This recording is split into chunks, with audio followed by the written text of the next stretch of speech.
What is a dead giveaway that you're being cheated on? When she tells you she's having dinner with her brother.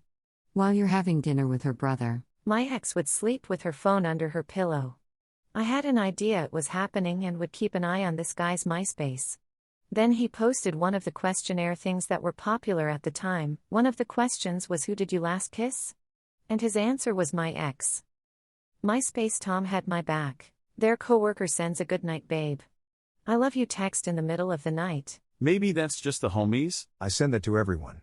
HR said we have to talk on Monday. You come home exhausted from work and your partner accuses you of cheating. My ex used to get so angry if I walked in the door and went to pee right away. I drive an hour home from work due to traffic. Having to pee is not abnormal. He made it a thing. The bathroom was right inside the door, and he would be at the other end of the house. Apparently going into the bathroom before seeing him was equivalent to me washing off the scent of my lover. Every time he accused me of anything, looking back, that's exactly what he was guilty of. When they become cagey about things they're normally open about. Have known a couple people who did this. Very open, like to talk about their entire day, would answer near any question. Then suddenly they'd be out on a night with their friends/s and the details of the night could be summed up in a couple words, or there'd be odd gaps in the story while they remember and try to sort through it all. When he returned from a business trip, his checked bag was missing. I was picking him up from the airport like usual and he didn't want me to go with him to file a baggage claim. Something seemed dicey, so I checked his flight number. He wasn't coming from Seattle like he stated, but from Massachusetts. I went in his backpack and found a stub for a whale-watching trip that confirmed it.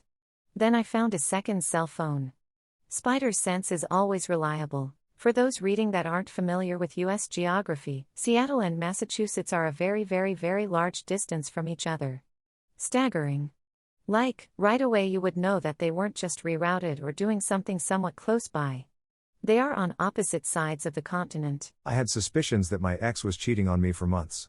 One night she invites me out, half-hearted invite, to go drinking with her girlfriends. I decline as I wanted her to have her own friends outside of our relationship. She's all happy and humming, something she never did before. She takes a shower, then I see she's getting all dolled up like I haven't seen in years. Not only that, but she's wearing her sexiest underwear, the stuff she wore to signal she was horny. I simply say, "Why are you wearing that?" And she says it's just what I grabbed. So I said, "You know what? Give me a few minutes to get ready, I think I will go out with you tonight." She had a complete meltdown. Starts accusing me of accusing her of cheating, of not trusting her and hurting her feelings. Of course I was a fool and let her play me and I end up apologizing. But I knew. However, things went down and all knowledge of that kind of left my mind until years after she had left me and I remembered all that shit, and other stuff. Yeah, she was cheating, I've no doubt about it.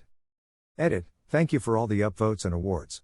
Not sure how I feel about that over a post digging up memories I honestly with I could eternal sunshine of the spotless mind out of existence.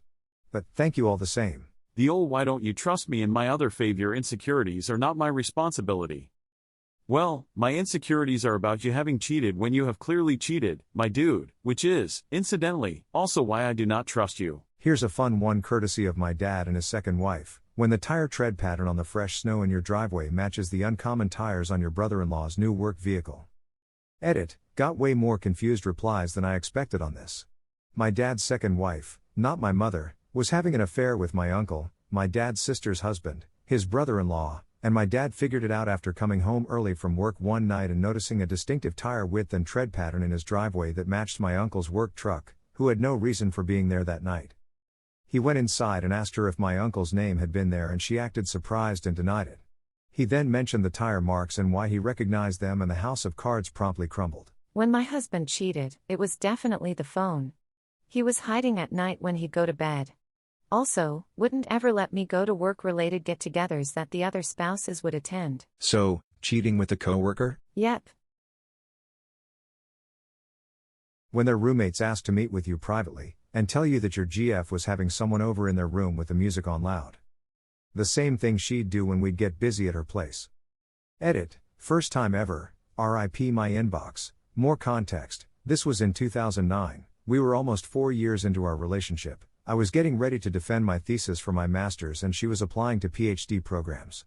I was willing to move with her wherever she went, and even had my mom help me find a nice white gold ring with a sapphire, the XG/F hated diamonds, as an engagement ring. When they want to take a break and reevaluate things in the relationship, but in reality they just want to get piped by their ex without feeling any guilt. Someone did that to me once and I dug a little deeper to find out what was going on because he went from "I like you so much I can't wait to see you again blah blah" to "I'm not ready for this," and his explanation just didn't seem to add up.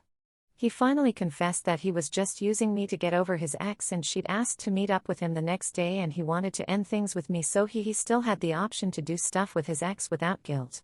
I blocked him straight away.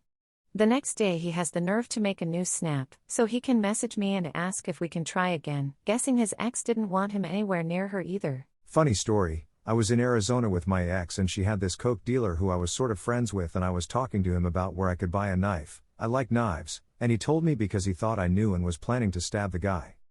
Edit, to be clear BC, a lot of people seem confused by this. The coke dealer wasn't the guy she was cheating with. Alternatively, if not accusatory, they are asking you constantly what you do if they cheated, like some sort of litmus test or something.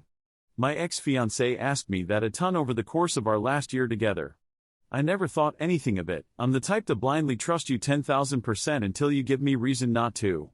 Turns out, she was cheating on me with multiple dudes, some she was even sexting while we fell asleep spooning at night.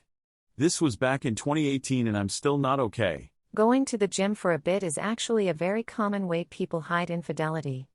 They'll rent a locker, put their primary cell phone and wallet in it, change into a set of clothes that their so doesn't know they own and don't look like anything like what they usually wear, pick up their second cell phone, burner phone in their gym locker, go do the deed, come back to the gym, take a shower, and change back into their first set of clothes and phone.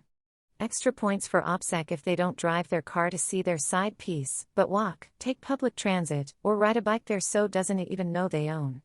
Private investigators can't enter a private gym's locker room, and filming in a locker room is illegal.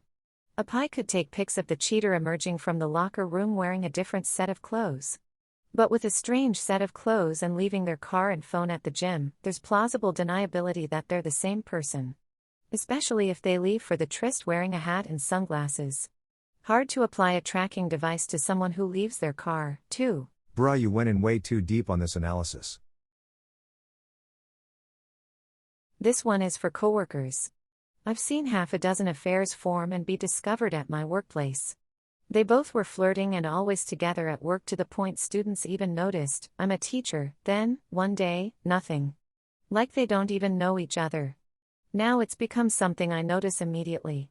It's really fucking sad since the man almost always has a pregnant wife when it happens. So I guess I'll add for the cheatees, if all of a sudden your spouse's coworkers are distant and avoid conversation, it may be because your husband or wife is fucking the new person and we feel really sad for you and awkward about it. I walked in on an ex cheating on me. I stood there in a trance for a second to realize what was going on, and then when I realized we were done, I started getting naked and said, I just need a minute to get hard and then I'll join in. The guy couldn't get out fast enough and my ex just sat there bawling. I grabbed my essential stuff and walked out. Never saw or heard from her again. When I caught my ex, after 23 years, and 3 kids, cheating with a guy she had kissed 25 years prior, kissing in the car I paid for, and guy wanted to fight me for turning up while he was kissing my wife. When I started getting the better of this guy, my wife yelled at me for punching her friend. When he did try to run away and I kicked his legs out from under him so he went down hard on the concrete, there was a split second when I thought about stomping on his head, and I thought of my kids, and the possibility of me going to jail for hurting this loser. I got back in my car and drove home to my kids. When we officially split about 6 months later, which involved police removing her from the house, her being pepper sprayed for trying to bite police, the kids stayed with me. When you finally get off of work early for once after working doubles and instead of texting your boyfriend that you're on your way home you stop and get their favorite McDonald's meal and iced coffee with your last $10 until payday as a sweet surprise I'm home/I love you gesture, and you're greeted in the hallway with them coming towards you with a shocked and angry look saying you were trying to catch me doing something as you're standing there holding the food and drink in your hands like. We were together 6 years before I got the guts to leave. It was only a couple weeks after that happened. Changing passwords to devices after being okay with you having access to them. Lack of intimacy over long stretches of time. No longer wanting to sleep next to you at all, go on dates, or do anything a couple would usually do. And my biggest flag is finding things that you're damn sure aren't yours, but they try to pass the item off like it's always been yours. I'll never have solid proof that I was cheated on, but my instincts were screaming it when our sex life went away. Then he wanted to sleep on the couch every single night. Then he started changing his passwords as my paranoia kicked in. First fight happened at this point. Next came him keeping me out of photos on purpose that he would share on his social media accounts, just in case people thought we were dating, which we were. That was when I caught him talking to someone through PS4 and online. She thought he was single. Fight 2 happened then, and I was in denial because he was gaslighting me so much. It escalated to him wanting to be gone every weekend to a buddy's house, and I was never allowed to come along, and eventually I found makeup in my car after one of those pal weekends. I don't wear makeup unless it's a special occasion, usually, and when I do wear it, it's only around my eyes, so I know this didn't belong to me as it was lip gloss. Final fight, and we didn't stay together. To everyone out there, it usually starts small and gets bigger over time. Trust yourself to see the signs and leave.